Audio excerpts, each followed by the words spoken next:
The deep dive. You're right there in the thick of it daily, using radiation and medical imaging in therapy.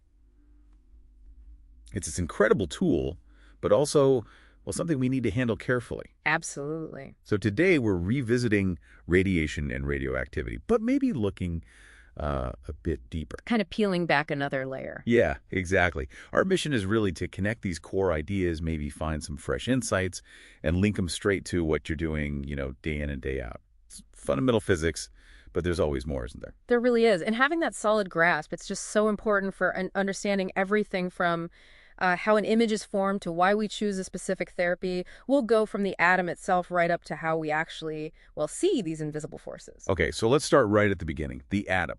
We know the basics: nucleus with protons, neutrons, electrons buzzing around. But the key thing here is instability, right? When that nucleus isn't quite stable. That's the crux of it, yeah.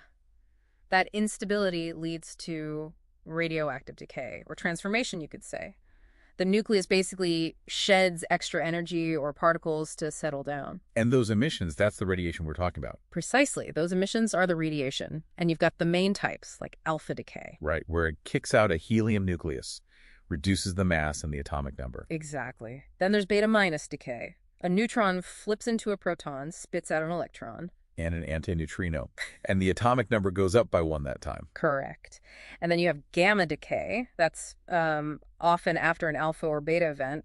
The nucleus is still sort of excited, and it releases pure electromagnetic energy, like a high-energy photon, to chill out. No change in mass or atomic number there, just energy release. Just energy. And what's really neat is how each type tells a different story about how that nucleus finds stability. Okay, so that leads us to ionizing radiation, the kind that's energetic enough to actually knock electrons off atoms.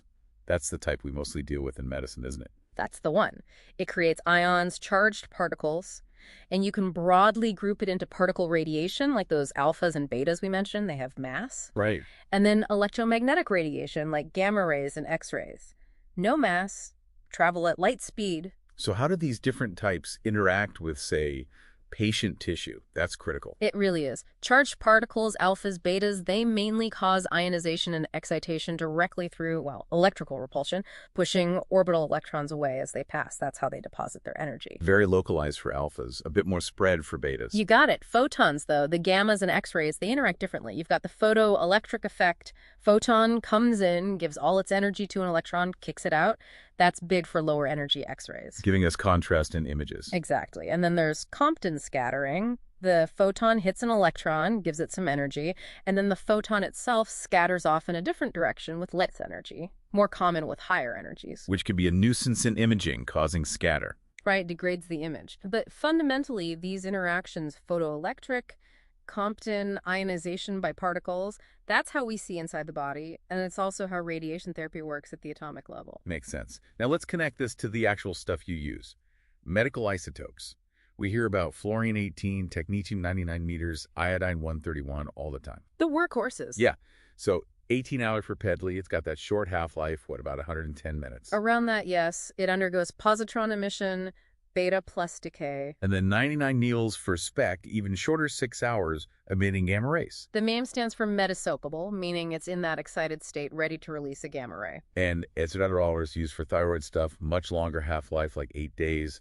Beta minus decay primarily. Correct. And that concept half-life, the time for half the radioactive atoms to decay, it's just absolutely critical. It dictates everything, doesn't it? Yeah. Dosage, when you could image how long the patient is radioactive. Everything. And managing these, especially the short-lived ones like technetium, that's where things like the technetium generator come in. You have the longer-lived molybdenum-99 decaying into the technetium-99 meter. So you can sort of milk the generator for the fresh technetium when you need it. Exactly. It's a brilliant application of transient equilibrium, but it highlights the logistical challenges, doesn't it? You need efficient production, delivery, quality control. It's physics meeting, well, complex operations. Definitely. So since we can't see or smell this stuff, how do we actually detect it and measure it accurately? Good question. We rely on those very interactions we just talked about. Detectors work by harnessing radiation's effect on matter. Okay, so what are the main principles? Well, two big ones. First is ionization. Radiation passes through a gas, ionizes it, creates charged pairs, and we collect and measure that charge. Think of Geiger counters or the ionization chambers used for dose measurement. Simple, effective. And the second, Scintillation, that's fluorescence. Radiation hits certain materials stillators and they give off tiny flashes of light. like in gamma cameras or PT scanners? Precisely. That light is then detected, usually by photomultiplier tubes or photodiodes, and turned into an electrical signal we can process into an image.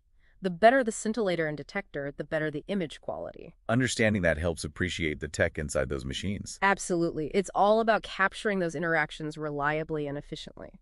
So wrapping this up, we've journeyed from the unstable atom through how radiation interacts to the specific isotopes and detectors you use.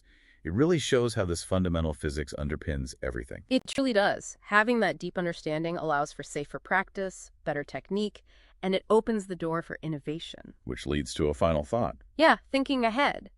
As our control and understanding of these nuclear processes get even more precise, what new frontiers might open up? What currently unimaginable treatments or diagnostic tools could emerge from manipulating these tiny energetic interactions even better? Something to definitely ponder. Keep exploring, keep questioning.